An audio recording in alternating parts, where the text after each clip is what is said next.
அகமதாபாத்தில் நேற்று நடந்த விமானம் பற்றி எல்லாருக்கும் தெரியும். அதை சார்ந்த நிறைய நியூஸ் வந்துட்டே இருக்குது. ஆனால் இப்போ ஒரு பேஸ் பொருளாக இருக்கிறவர் வந்து ஜான் பார்னெட் அப்படின்றவர். இவர் வந்து போயிங் விமான நிறுவனத்தில் தரக்கட்டுப்பாட்டு மேலாளராக இருந்திருக்காரு. இங்கே உற்பத்தி குறைபாடுடன் இருக்குது, அந்த பொருட்கள் வந்து குறைபாடோடய உற்பத்தி செய்யப்படுகிறது அப்படின்னு சொல்லிட்டு அவர் சொல்லியிருந்திருக்காரு. அந்த சொன்ன காலகட்டத்தில் 2024 மார்ச்சில் வந்து அவர் இறந்து போயிடுறாரு. தற்கொலை பண்ணி துப்பாக்கி வச்சு சுட்டுக்கிட்டாருன்ற மாதிரி கொண்டு போயிருக்காங்க. அபோல் பாஸ் அமிரி அவர் வந்து விமான என்ஜின் பழுது பார்க்குறவர். அவர் வந்து போன வருஷம் ஏதோ ஒரு பொருள் அந்த என்ஜினில் விழுந்ததை எடுக்க ட்ரை பண்ணதில் தீப்பிடிச்சு அவர் இறந்து போயிடுறாரு. ஜூலை மாதம் 2024.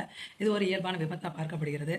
அதுக்கப்புறம் ஜோசி வாடின் அப்படின்னு ஒருத்தர், இவர் வந்து இவர் குற்றச்சாட்டு வச்சிருக்காரு. இந்த போயிங் விமானத்தில் உற்பத்தி கோளாறு இருக்குன்ற குற்றச்சாட்டு வச்சிருக்காரு.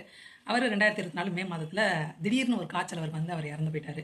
3 பேர் இறந்ததில் இந்த 2 பேருடைய மரணம் வந்து கேள்விக்குறியாக இருக்குது. நேற்று விபத்துக்குள்ளான அந்த போயிங் விமான நிறுவனத்தை பற்றி நம்ம தெரிஞ்சுக்கிறோம். போயிங் விமான நிறுவனம் உலகிலேயே மிகப்பெரியது.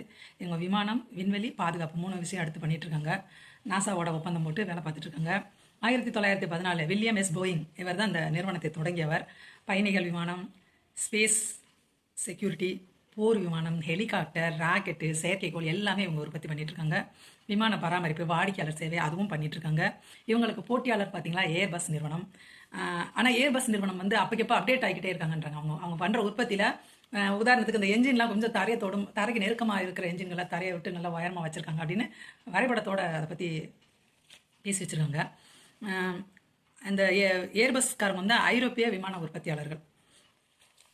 இவங்களோட பேச்சு எப்போ ரொம்ப அடிபட ஆரம்பிச்சுன்னா 737 மேக்ஸ் அந்த விமானம் வந்து 2 விபத்தை ஏற்படுத்துச்சு 2018 மற்றும் 19. அப்போ வந்து பல நாடுகள் தடை செஞ்சிருக்கு. அப்புறம் கொஞ்சம் நாளில் இவங்க நாங்கள் எல்லாத்தையும் சரி பண்ணிட்டோம், டெவலப் பண்ணிட்டாங்க, அவங்க தடையை நீக்கிட்டாங்க. இவங்ககிட்ட இருக்கிற பெரிய பிரச்சனை என்னென்னா உற்பத்தி தாமதம், பாதுகாப்பு சோதனை சிக்கல். அந்த பாதுகாப்புலாம் கரெக்டாக இருக்கா அப்படின்னு சோதனை பண்ணுறதுல பிரச்சனை இருக்குது. அந்த 2 விபத்து பற்றி என்னன்னு பார்த்தீங்கன்னா, அந்த 2 விபத்தில் 346 பேர் இறந்து போயிருக்காங்க. லயன் ஏர் ஃப்ளைட் இது வந்து 29/10/2018 விபத்துக்குள்ளாயிருச்சு. ஜகர்த்தாலேருந்து இந்தோனேசியா போன விமானம் கிளம்புன 13வது நிமிஷத்தில் அது இப்படி பாஞ்சு கடலில் விழுந்துருச்சு. இந்த விமானம் 189 பேர் பலியாயிருக்காங்க. 2வது விபத்து என்னன்னு பார்த்தீங்கன்னா, எத்தியோப்பியன் ஏர்லைன்ஸு 10/3/2019 மார்ச் மாதத்தில் நடந்திருக்கு. 157 பேர் பலி. கிளம்புன 6வது நிமிஷத்துலேயே கீழே விழுந்து அந்த விமானம் முடிஞ்சிருச்சு, எல்லாருமே இறந்துட்டாங்க. MCAS அப்படின்ற தானியங்கி கட்டுப்பாட்டு அமைப்பில் வந்து பிரச்சனை. அதனால தான் அது வந்து விமானத்தை வந்து இப்படி மேலே தள்ளும்போது அது இயல்பாகவே கீழே தள்ளுற மாதிரி ஒரு செட்டப் இருக்குமா. அது என்னன்னா கொஞ்சம் இதில் கோளாறு, அந்த சிக்னல் கோளாறுனால என்ன ஆயிருக்குன்னா வலுக்கட்டாயமாக கீழே தள்ளிடுச்சு அப்படின்னு சொல்லிட்டு சொல்லியிருக்காங்க. தொழில்நுட்ப கோளாறு காரணமாக தான் இந்த 2 விபத்தும் ஏற்பட்டது. இதில் என்னென்னா, இந்த விமானம் நம்ம வெறுமனே இந்தியாவுக்குள்ளே ட்ராவலில் நடந்த பிரச்சனை கிடையாது. லண்டன் போக இருந்த விமானம்னால உலக நாடுகள் கவனத்தை இது ஈர்த்துள்ளது. இதை பற்றி நிறைய விவாதங்கள் போயிட்டுருக்குது.